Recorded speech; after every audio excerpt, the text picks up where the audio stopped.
Brought to you by V-Guard, co-powered by Sensodyne and Vimal.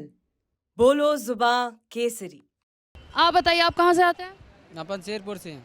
अच्छा, तो आसपास जितने भी गांव हैं वहाँ के जो किसान हैं यहीं बेचने आते हैं। यहीं पे आते हैं। आप क्या कहेंगे, क्या और होना चाहिए काम, या अभी जो हो रहा है वो ठीक है? अभी तो थोड़ा गलत हो रहा है। देखो अपन अब मंडी में माल लाए हैं तो ये देखो अब मवेशी है वो अपना माल खा रही है। अगर कहीं थोड़ी बहुत कोई कुछ भी गड़बड़ हो गई तो चला गया तो उसका मवेशी नानाज खा जाएगी, तो वो भी व्यवस्था नहीं है। इसके अलावा हमें 2-3 दिनों तक पड़े रहते हैं लाइन में, लोग ट्रैक्टर लगा लेते हैं, तो ये व्यवस्था कितने टाइम बाद नंबर आता है ऐसे? करीबन 2-3 दिन तो लगा ही जाते हैं मंडी में। तो आप लोग जो माल लेके आते हैं फिर आप यहाँ रुकते हैं 2-3 दिन, तब आपका नंबर आता है? जी जी।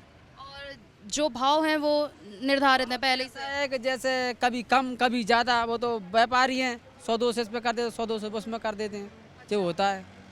हाँ, आप बताइए। मैं यहीं रहता हूँ मंडी। जी, अपने गल्ला मंडी में रहता है ना, माली गल्ला तोलता है, वो काम करता हूँ। तो आप दिन भर लगे रहते होंगे? हाँ, दिन भर काम करते हैं। यहाँ जब अगर किसान वर्ग 2-3 दिन रहता है तो आप कितनी सुबह से शाम तक लगे रहते हैं? 10 बजे से मंडी चालू होती है, 12-1 बज जाती है काम करते करते रात के? रात के। और फिर सुबह अगले दिन फिर वही? फिर वहीं आते हैं। मंडी में व्यवस्था है अगर देखी जाए, क्योंकि आसपास के इतने गाँव के लोग इसी मंडी में आते हैं, तो व्यवस्थाएं ठीक रहती है? नहीं, कोई व्यवस्था नहीं है। काई व्यवस्था है? वो तो काम करते हैं, काम करके चले जाते हैं। काई व्यवस्था है? तो अगर इस बार अगर चुनाव देखे जाए बाबा, अभी जैसे अगर देखा जाए, एक तरफ ज्योतिरादित्य सिंधिया कमल का फूल, एक तरफ हाथ का पंजा, तो अपन तो जो काम करेगा उसको वोट देंगे। अच्छा आप बताइए।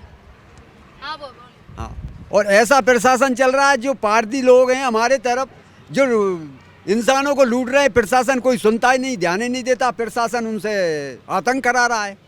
ये कोई राज है?